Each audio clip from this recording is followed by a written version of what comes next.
안녕하세요. 세상에서 가장 복받은 여자인 30대 후반 회사원입니다.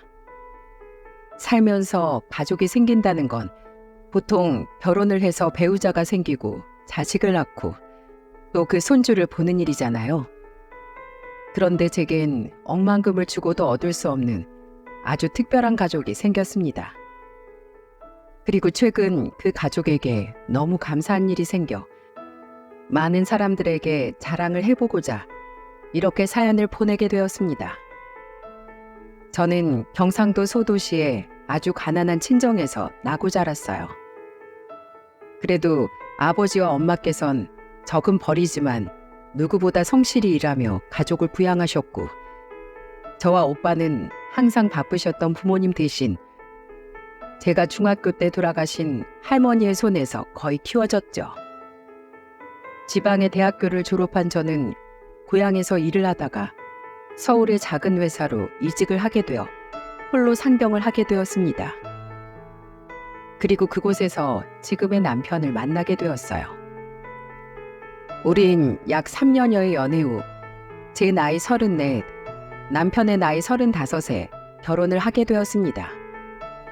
당시 저와 남편 모두 집안이 어렵고 모은 돈도 얼마 없었지만 차라리 저는 그 편이 더 좋았어요. 저와 너무 집안 차이가 났다면 오히려 부담이 되어 결혼 생각을 못했을 것 같았거든요. 전라도에 거주하고 계셨던 저희 시댁은 제 친정과 마찬가지로 무척이나 가난했지만 시모께선 굉장히 좋은 분이셨어요.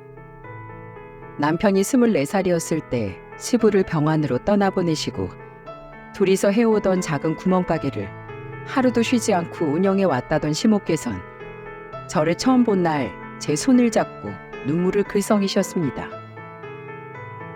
미안하다 아가. 남의 집 귀한 딸을 데려오는데 내가 너무 해줄 것이 없구나. 아니에요 어머님. 저희 집도 사정이 어려운 건 마찬가지인걸요. 그리고 없이 시작해서 하나하나 살림을 늘려가는 것도 인생의 행복 중 하나라고 하잖아요. 시모는 고맙다며 제 손을 연신 어루만져 주셨습니다. 그러더니 화장대 서랍장에서 무언가를 주섬주섬 꺼내시더군요. 시모가 제게 건네준 건 바로 금으로 된 커플링이었어요. 내가 가진 돈 전부 털어서 산 게 고작 이거구나. 자, 내가 끼워주마. 아이고, 손이 곱기도 하지. 이것밖에 못해줘서 정말 미안하다. 미안해. 그래도 내가 너희에게 보탬을 주지 못해도 짐은 되지 않도록 노력하마. 그러니 네 말대로 너희끼리 차곡차곡 모아서 잘 살렴. 시모가 계속 눈물을 지으시자 저는 분위기를 바꿔보려 시모에게 이렇게 말했습니다. 어머님, 옛날에 며느리들이 시집 오면 시어머니가 가락지 같은 걸 물려줬다고 그러더라고요. 그러니까 이 반지는 제가 나중에 며느리 얻으면 대대손손 물려줄게요. 정말 감사해요 어머님. 아주 소중하게 여길게요. 음에 착한 거 고맙다. 고마워. 참 좋은 분이시죠? 시모와 함께 살며 회사를 다니던 시누이 또한 저를 깍듯하게 윗사람으로 대해주었고 저는 그렇게 아주 선한 새 가족들을 얻게 되었습니다. 이후 남편과 저는 서울 변두리에 신혼집을 구하기 시작했어요. 결혼 전 저희는 원래 각각 반지하 원룸과 고시원에 살고 있었는데 막상 제대로 된 집을 구하려니 서울 집값이 정말 만만치 않더군요. 아파트는 고사하고 빌라 월세조차 저희가 들어가 살기엔 가격이 빠듯했어요.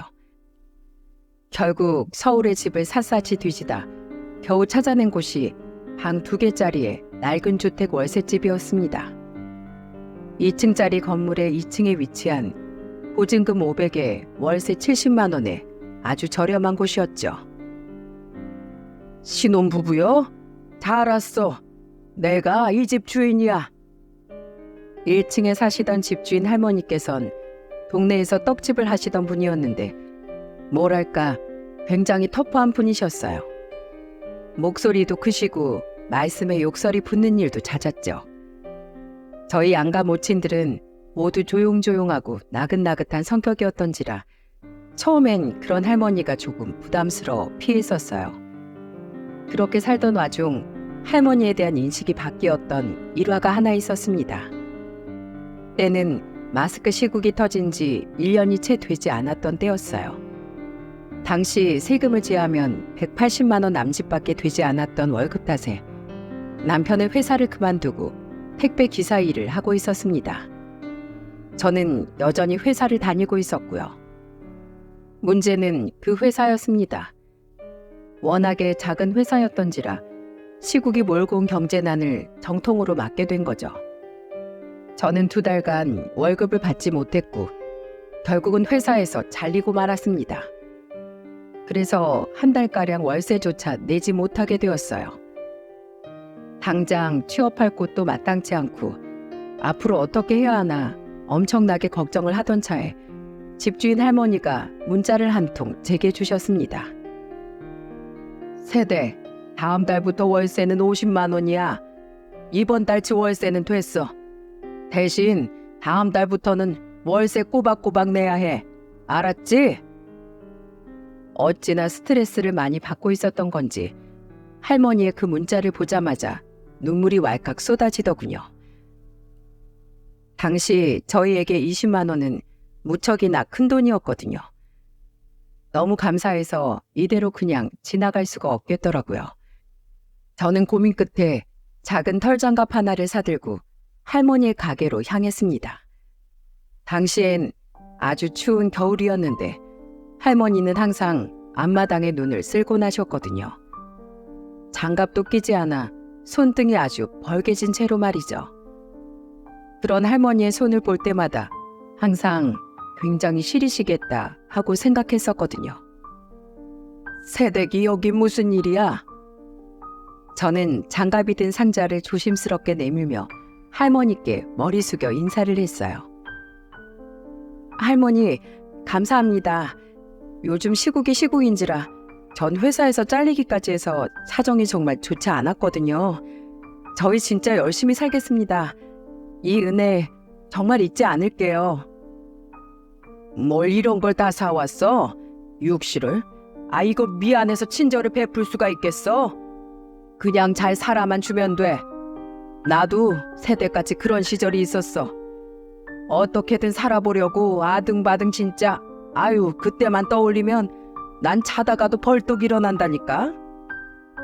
그래도 지금은 돈이야 좀 가지고 있지만서도 사실 그때가 그립네.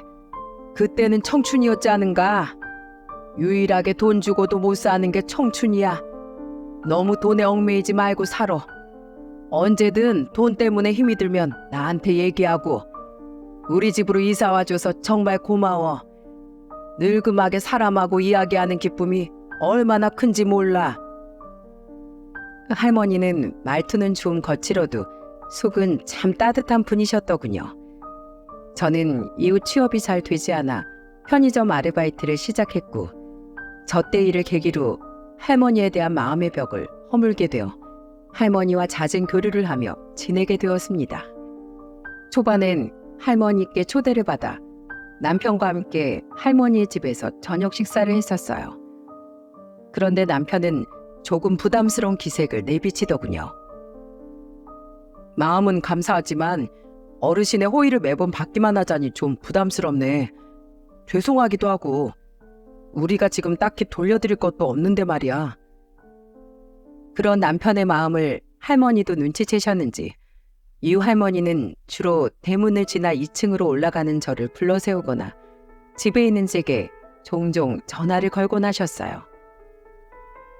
세대, 같이 저녁 식사하긴 남편이 부담스러워하는 것 같으니까 이것 좀 가져가서 먹어. 반찬 이것저것 좀 해놨어. 늙은이 혼자서는 다 먹기도 전에 쉬어버릴 것 같아서 그래. 세대, 비가 오는데 파전은 해 먹었는가? 안 먹었어? 에이, 젊은 사람들이 왜 이렇게 낭만이 없어. 그럴 줄 알고 내가 넉넉하게 좀 붙여놨어. 가져가. 세대, 저녁 먹었어? 왜 젊은 사람들이 밥을 제때 안 먹어? 이거 제육볶음이야. 가져가서 먹어. 주로 용건은 반찬을 해놨으니 가져가라는 거였어요. 저는 너무 죄송해 매번 난색을 표했죠. 저는 돈이 없어서 뭔가 드릴 것이 없는데 자꾸 주기만 하시니까 말이에요. 할머니, 왜 자꾸 이런 걸 싸주세요? 힘드시게. 제가 해다 드려도 모자랄 마당해요. 허이구, 그런 소리 말어. 음식은 젊은 사람보다 이 노인네 손맛이 더 좋은 거야. 친정이랑 시댁도 죄다 멀리 지방에 사신다며?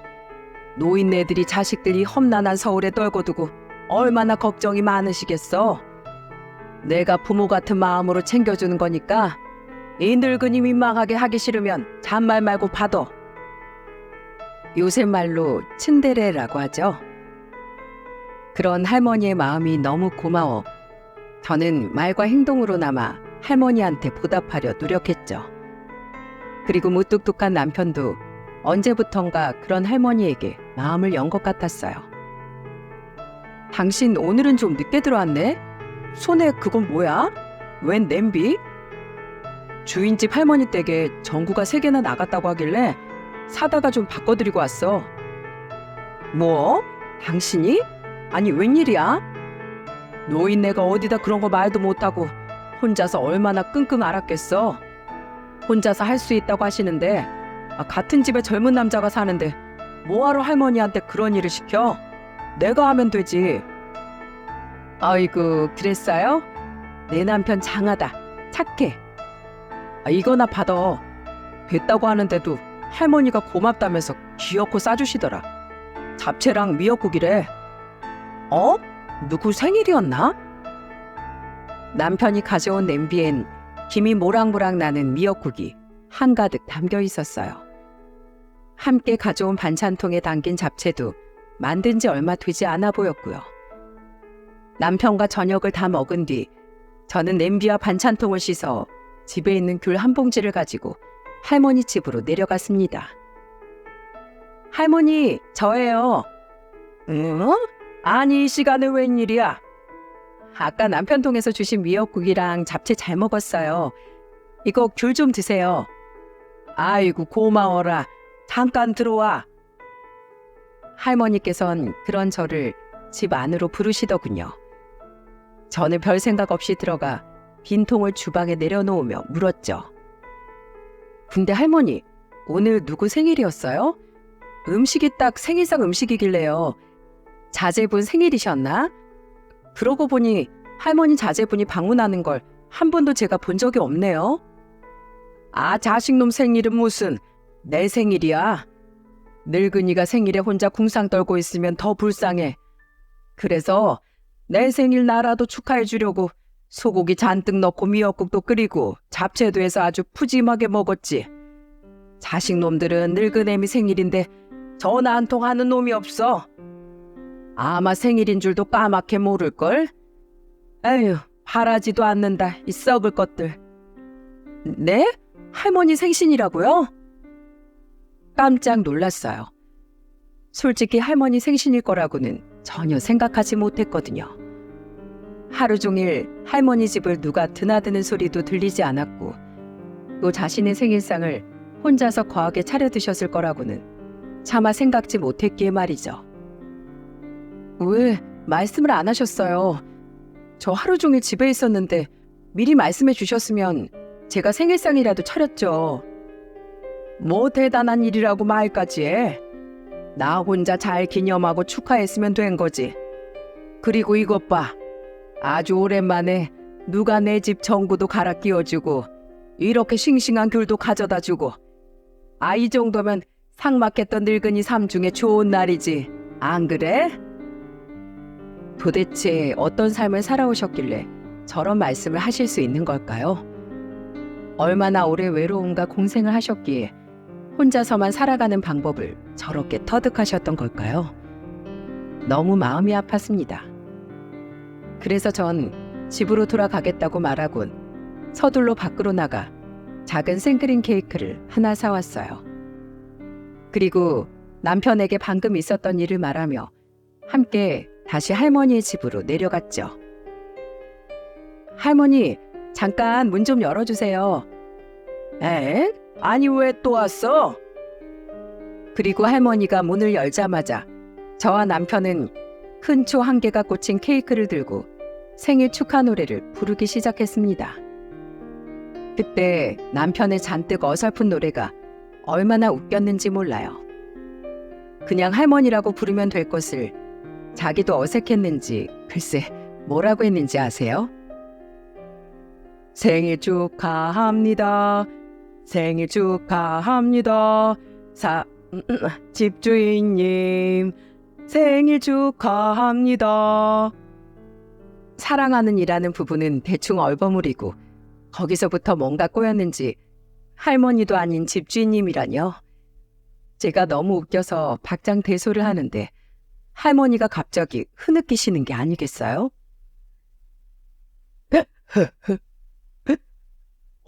할머니 왜 우세요? 아이고 님이를 젊은 사람들이 이 노인네를 놀래켜 죽일 셈이야?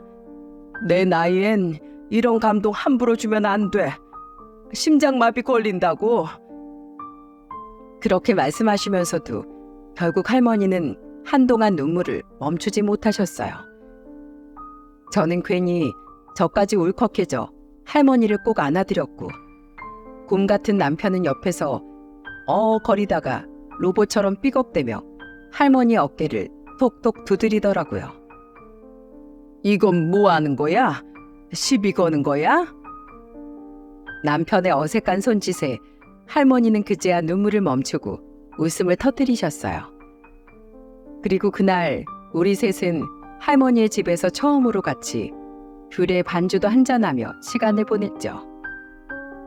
하지만 차마 할머니의 자식들은 왜 할머니를 찾아오지 않는 건지, 할머니는 어떻게 살아오셨는지에 대해서는 묻지 못했습니다. 가벼이 묻기엔 할머니의 과거의 무게가 많이 무거워 보였기 때문에요. 그러던 어느 날이었습니다. 남편과 오랜만에 1박 2일로 가평 여행을 다녀왔었어요. 할머니께도 같이 가자고 권해봤지만 할머니는 장사를 해야 한다며 한사코 거절하셨죠. 그리고 여행을 다녀온 지 3일이 지났는데 거의 이틀에 한 번꼴로 1층에서 저를 부르시던 할머니께서 웬일로 통 연락이 없으시더라고요. 제가 전화를 해도 받지 않으셨고요. 첫날에는 그저 오늘 장사를 조금 오래 하고 들어오시나 보다 생각했고, 둘째 날에는 어디 외출을 하셨나 했습니다. 하지만 3일째가 되자 뭔가 이상하더라고요. 분명 저녁에 보니 집에 불은 계속 켜져 있었는데 말이죠. 그래서 저는 3일째 되던 날 편의점 오전 아르바이트를 마치고 집으로 올라가기 전 할머니의 집 문을 두드렸습니다. 할머니, 안에 계세요? 대답은 들려오지 않았어요. 하지만 문에 귀를 잘 기울여 보니 TV 소리가 들리더군요. 낮이었는데도 여전히 불은 환하게 켜져 있었고요. 뭔가 이상했던 저는 할머니께 다시 전화를 걸어보았습니다. 그리고 문의 귀를 더 가까이 대보았어요. 집안에서 역시나 할머니 휴대전화 벨소리가 울리더군요. 하지만 끝까지 할머니는 전화를 받지 않으셨죠. 불안함이 몰려왔습니다. 할머니께서 저를 이렇게까지 피하실 이유가 없었거든요. 안에서 무슨 일이 나도 난 것 같았죠. 저는 서둘러 119에 전화를 걸었습니다. 여보세요? 거기 119죠? 저희 주인집 할머니 집에 무슨 일이 생긴 것 같아요. 네, 할머니께서 연세가 좀 있어서 혹시 모르니까 빨리 좀 부탁드릴게요. 소방대원분들은 시간이 얼마 지나지 않아 도착을 했고 곧바로 할머니 집의 문을 강제로 열고 집 안으로 들어갔어요.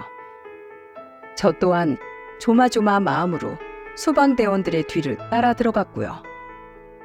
그리고 안방에서 발견된 할머니의 모습은 제게 엄청난 충격을 안겨주었습니다. 저는 너무 놀라 입을 틀어막고 말았죠. 할머니! 할머니는 얼굴과 온몸에 멍이 가득한 채로 방 안에 쓰러져 계셨어요. 할머니는 곧장 응급실로 옮겨졌습니다. 병원에서는 함께 온 제게 보호자냐고 묻더라고요. 보호자요? 자식은 아닌데, 네네.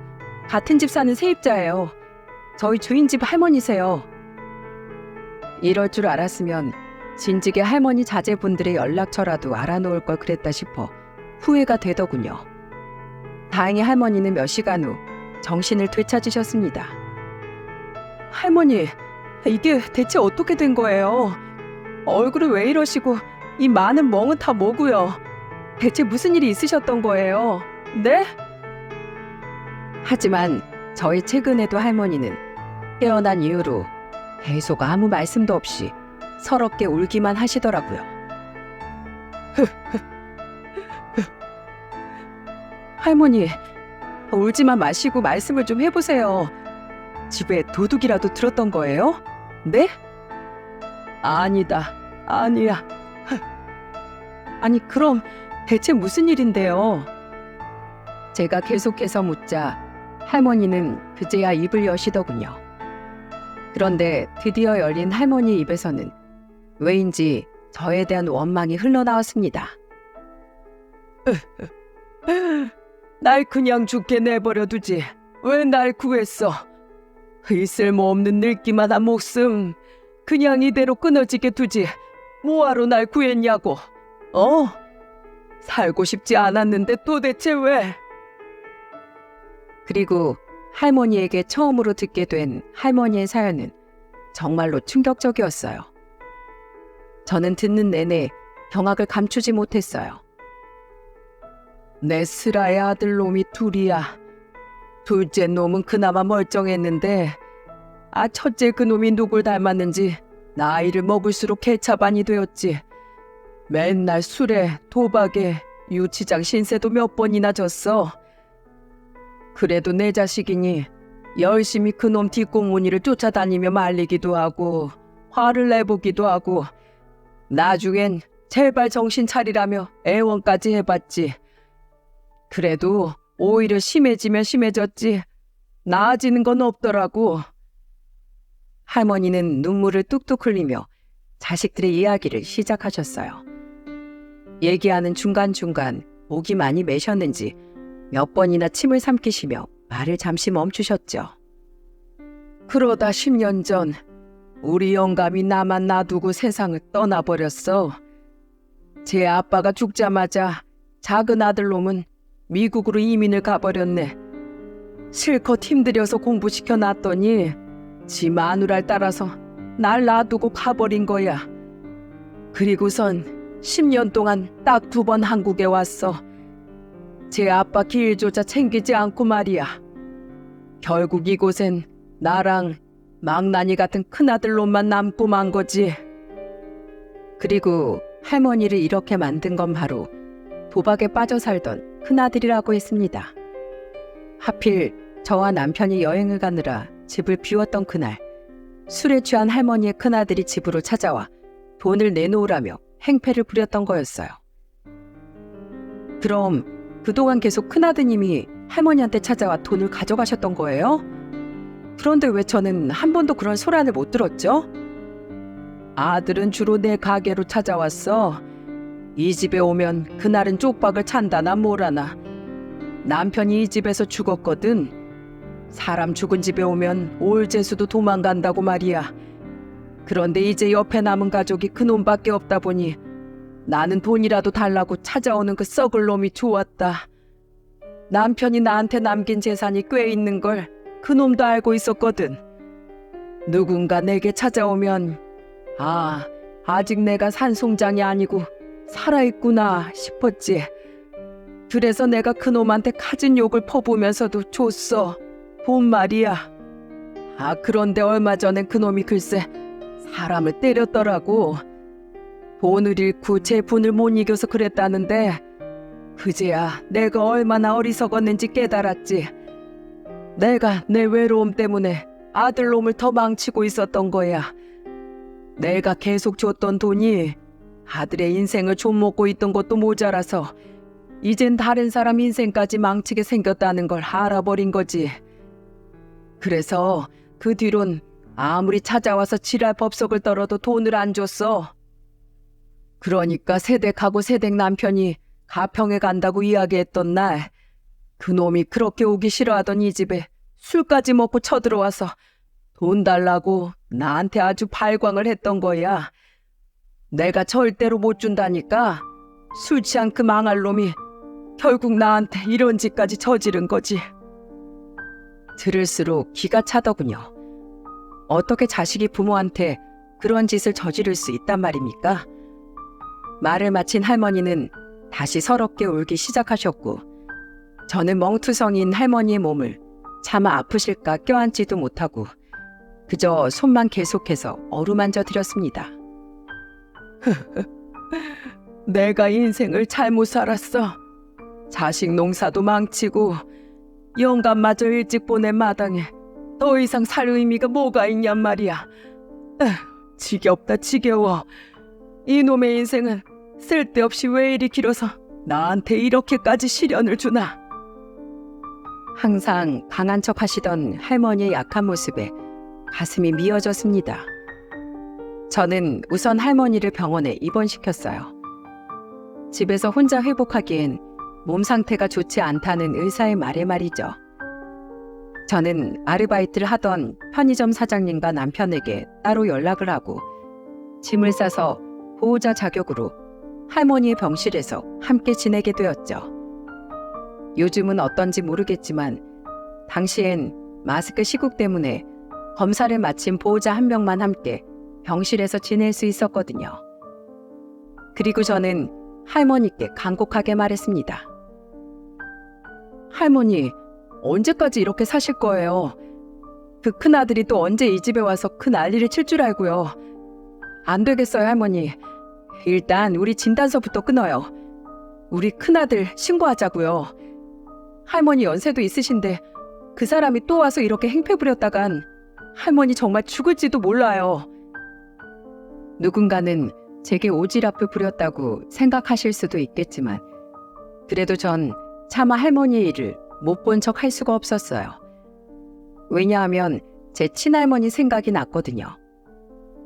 게다가 저는 돈도 없고 힘도 없고 잘난 거 하나 없지만 하나는 확실히 알고 있었습니다. 사람으로 태어나 절대 하지 말아야 될 일 중 하나가 바로 폐륜이라는 것을 말이죠. 할머니는 제 말에 입을 꾹 다물고 아무 말씀도 하지 않으셨어요. 저는 너무도 답답했지만 그래도 어쩌겠습니까? 부모와 자식 간의 일인데 제가 그 이상으로 뭔가를 강요할 수도 없는 노릇이었으니까요. 그렇게 답답한 마음으로 일주일의 시간을 보내고 난 후였습니다. 하겠네, 세대. 네? 뭘요? 아들놈 신고 말이야. 병원에 얘기해서 진단서 끊고 세댁 말대로 신고할라네. 이런 부모 자식 간은 내가 생각해도 옳지 못한 것 같아. 내가 이번에 봐주고 그냥 넘어가면 그 호로 자식은 저번에 다른 사람에게 그랬던 것처럼 이래도 되는 줄 알고 누군가에게 계속 피해를 입힐 거야. 이대로는 안 되겠어. 어떻게든 그놈 버르장머리를 고쳐야 되겠어. 할머니는 자신을 위해서가 아닌 자식을 위해서 신고를 해야겠다고 말씀하셨어요. 그 말을 하는 할머니의 표정은 굉장히 단호해 보였어요. 저는 할머니를 최선을 다해 도왔습니다. 멍이 든 온몸의 사진을 전부 찍고 병원 측에 상해 진단서 발급을 요청했어요. 할머니께선 무려 전치 3주가 나왔더군요. 할머니는 퇴원 후 저는 할머니를 모시고 경찰서에 가서 고소를 했습니다.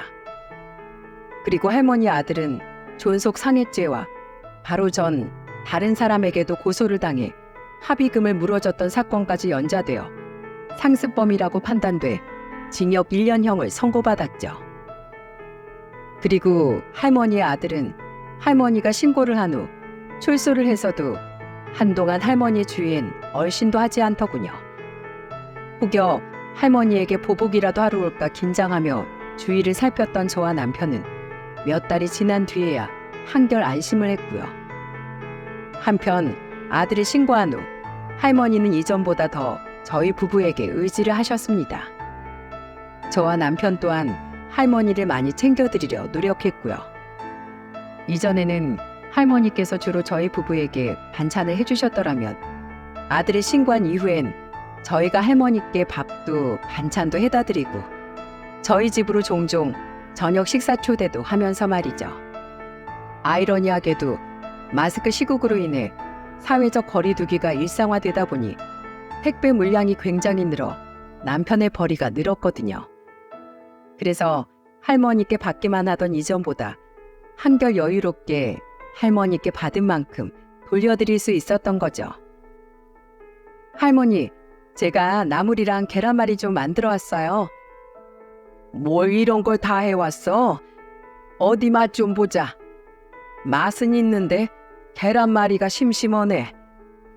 헤이, 할머니는 진짜 빈말이라곤 눈꽃만큼도 모르신다니까? 그럼 저한테 요리를 아예 가르쳐 주세요. 매일 저녁마다 요리 배우러 올게요. 그리고 그나라 음식들로 매일 식사도 같이 하면 되겠네요. 뭐? 매일? 정말 매일매일 같이 나랑 밥 먹을 거야? 그럼요. 대신 요리 가르쳐 주신 비용으로 제가 재료값은 전부 다 낼게요. 잘 부탁드려요, 할머니. 할머니 덕에 저도 요리왕으로 거듭 좀 나볼게요. 아이육씨를 5번은?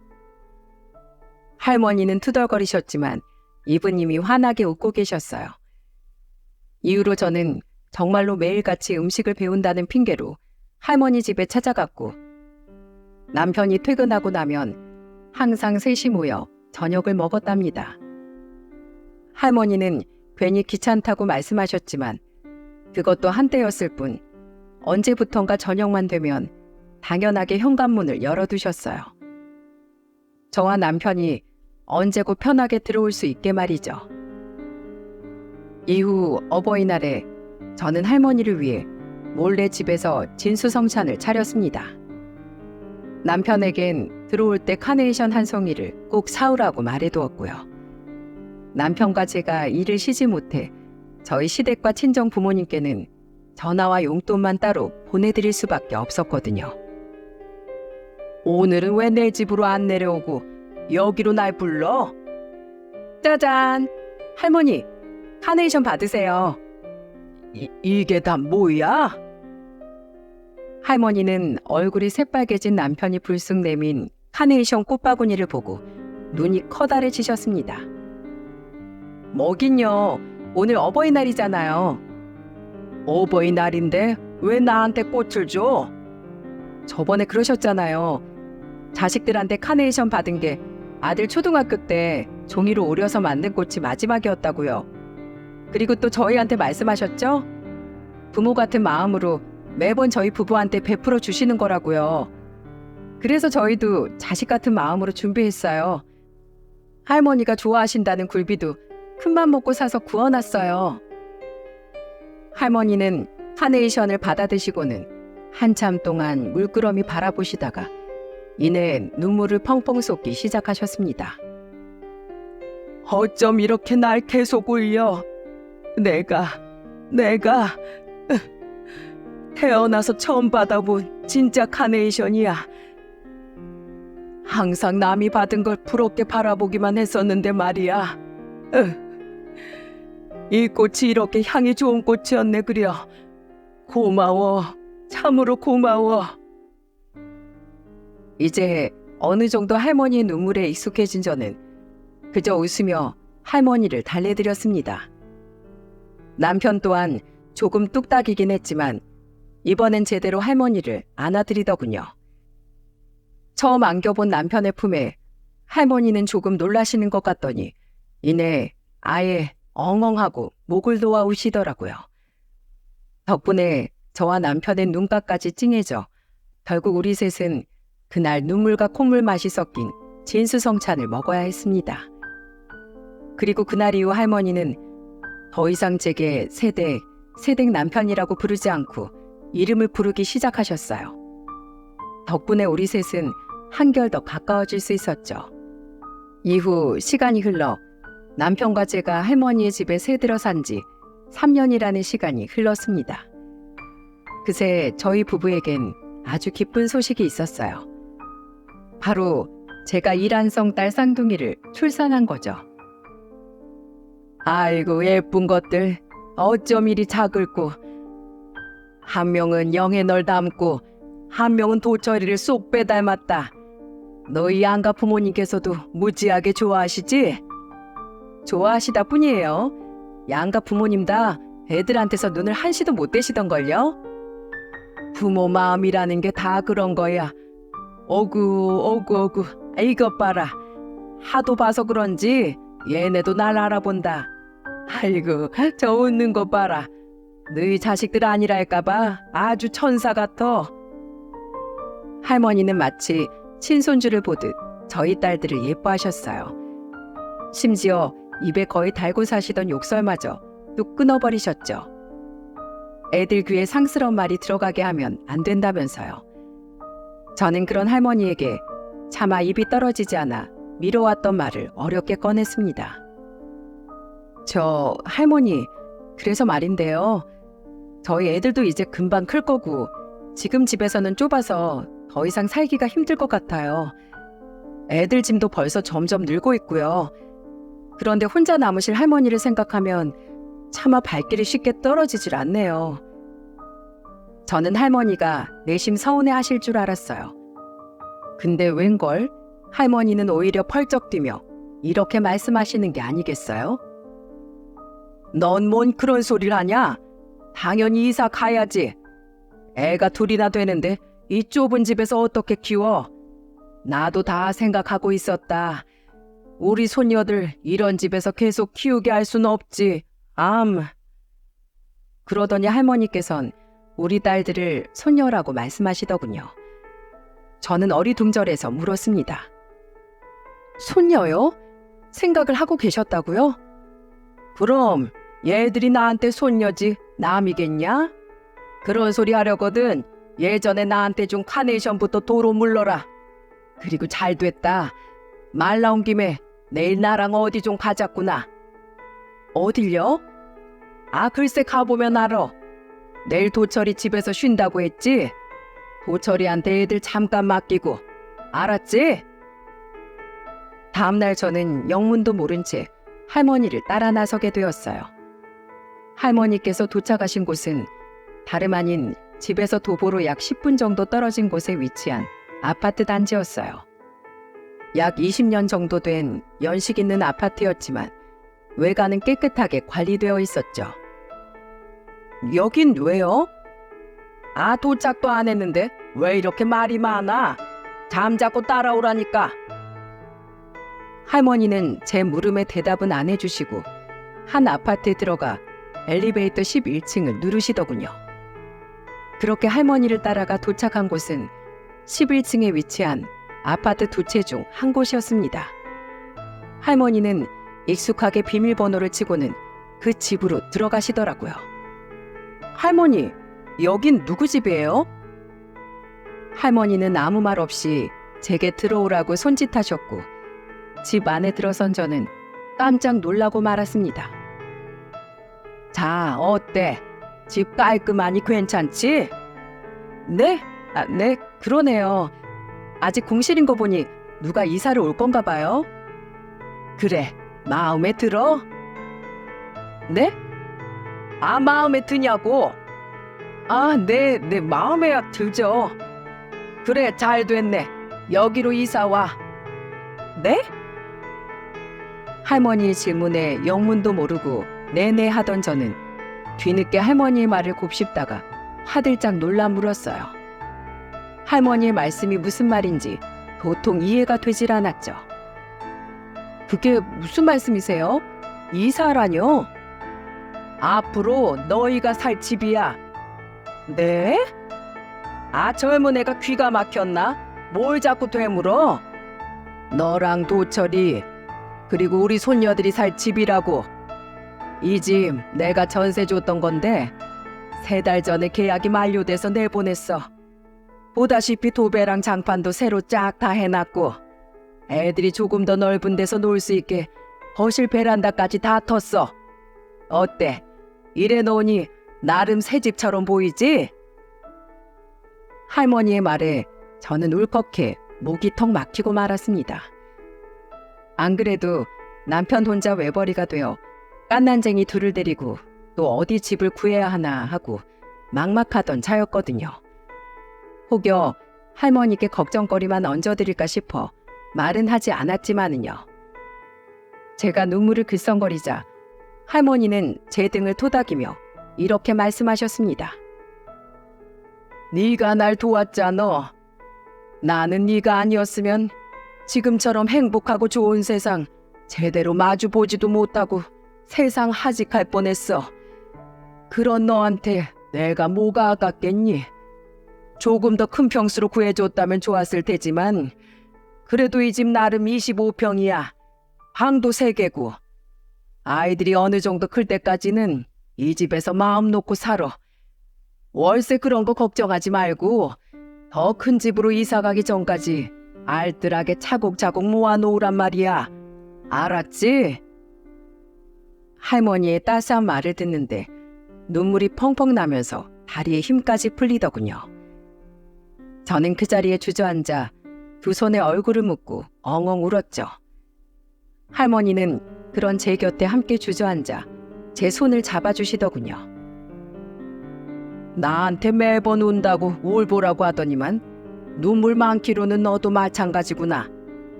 영애야, 부담스러울 수도 있고 놀랐을 수도 있다. 나도 네 마음 충분히 알아. 그런데 내가 말했지. 돈으로 못 사는 것 중 하나가 청춘이라고. 그리고 그만큼 귀한 게 또 한 가지 있어. 그게 뭔 줄 아니? 그게 뭔데요? 그건 바로 사람의 마음이야. 너는 그 귀하고 소중한 걸 내게 준 거다. 그래서 나도 이렇게나마 내 마음을 전하고 싶어. 할머니, 도대체 이 감사함을 다 어떻게 갚아야 할지. 제 말에 할머니는 어깨를 으쓱이며 이런 말씀을 하셨습니다. 그런데 분위기를 전환하고자 하신 할머니의 말은 결국 저를 더 울리고 말았죠. 뭘 감사해? 나 아주 이기적인 사람이야. 이 집 빌려주는 대신 조건이 있어. 조건이요? 뭔데요? 나 죽을 때까지 지금처럼 나와 사이좋게 지내다오. 그게 내 조건이야. 쉽지?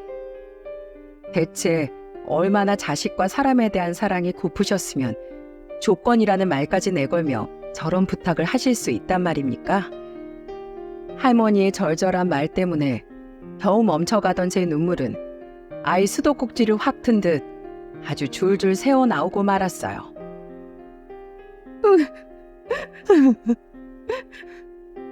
아이고야, 그만 울어. 누가 보면 내가 이 집을 준 게 아니라 너한테서 빼앗은 줄 알겠어. 그렇게 남편과 전 그 다음 주에 할머니 아파트로 이사를 가게 되었습니다. 감사하게도 이삿날 딸들은 할머니께서 보살펴 주셨죠. 이사를 마치고 집을 둘러보는데 웬걸? 이번에 남편의 눈에 눈물이 고여있지 뭡니까? 뭐야, 당신 울어? 아니야. 울긴 누가 울어? 에이, 눈물 고였는데? 그렇게 좋아? 남편은 애써 아닌 척 손으로 눈가를 훔치더니 이렇게 말하더군요. 나 태어나서 아파트에 처음 살아봐. 여보, 나 정말 열심히 살 거야. 할머니가 우리에게 벌어주신 세월 절대 헛되이 쓰지 않을 거라고. 저는 그런 남편을 꼭 안아주었어요. 저 또한 남편과 같은 마음이었거든요. 그렇게 아파트로 이사를 온 지도 벌써 1년이라는 시간이 흘렀네요. 저희 양가 부모님께선 아파트에 와보시고는 집주인 할머니를 찾아가 연신 고맙다며 인사를 하셨답니다. 아유, 나 부끄럽게 그만들 좀 하시오. 제가 애들한테 준 것보다 애들이 저한테 준 게 훨씬 큽니다. 그리고 그날 네 분께서는 우리에게는 집으로 돌아가라고 하시더니 글쎄 마음이 맞으셨는지 할머니 집에서 함께 화투도 치시고 약주도 하셨더라고요. 할머니 집에서 하룻밤 주무시기까지 하고요. 이후에도 서울에 올라오실 때면 친정 부모님과 시모 이렇게 세 분은 항상 할머니의 집에서 꼭 하루씩 놀다가 주무시고 가십니다. 심지어 결혼해 경기도에 살고 있는 친정 오빠와 시누이를 보러 올 때까지도 지나가는 길이라며 핑계 삼아 할머니께 꼭 들르곤 하신다니까요. 할머니는 제게 넌지시 노년에 친구가 셋이나 생겨 참 좋다며 제게 고맙다고 말씀하시더라고요. 그리고 제게 최근 좋은 소식이 생겼습니다. 마스크 시국이 점차 잦아들자 상황이 조금 회복된 전 회사에서 제게 다시 복직 제안을 한 거예요. 그때 당시 그렇게 내보내게 되어 참으로 미안했다고요. 하지만 아직 딸들이 어려 제가 고민하자 할머니는 이렇게 말씀하시더군요. 어머, 얘 봐라. 아니 왜 그런 걱정을 하고 있어? 내가 있는데. 너 출근해 있는 동안 내가 와서 봐주마. 근처 사는 할머니 뒀다가 어디다 쓰니? 네? 하지만 할머니 연세도 있으시고 떡집도 있잖아요. 아서라, 요새 사람들이 떡을 잘 사 먹지도 않아서 안 그래도 내가 가게 접으려고 내놓은 참이야. 이제 장사도 안 하면 심심해서 어떻게 사나 하던 참이었는데 잘 됐어. 늙은이 노년에 심심하진 않겠구나. 이 얼마나 감사한 말입니까? 그럼 월급에서 얼마씩이라도 드리겠다던 제 말에 할머니는 코웃음을 치셨어요. 돈? 아이고, 예, 나 아직 돈 많다. 내가 그 코 묻은 돈을 어떻게 받니? 그 돈 잘 모았다가 네 딸들 대학 갈 때 등록금에나 보태주렴. 나 이래봬도 나름 돈 많은 할머니야. 참 당차고 유쾌하신 분이죠. 이런 분도 망나니 자식 앞에선 한없이 약해지는 부모였다는 게 참 신기할 따름입니다. 자식하니까 생각이 났네요. 몇 달 전 할머니께서 일하는 가게로 출소한 그 큰아들이 한번 찾아온 적이 있었다네요. 그 말을 듣고 저는 너무 놀라 할머니한테 물었죠. 그래서요? 그놈이 또 돈 달래요? 그래서 주셨어요? 하지만 할머니 입에서 나온 말은 굉장히 저를 통쾌하게 만들었어요. 내가 미쳤니? 그 돈 모아서 차라리 너희한테 주겠다. 그 쌍놈의 자식, 내가 눈물을 머금고 감옥까지 보냈건만 아직도 정신을 못 차렸어.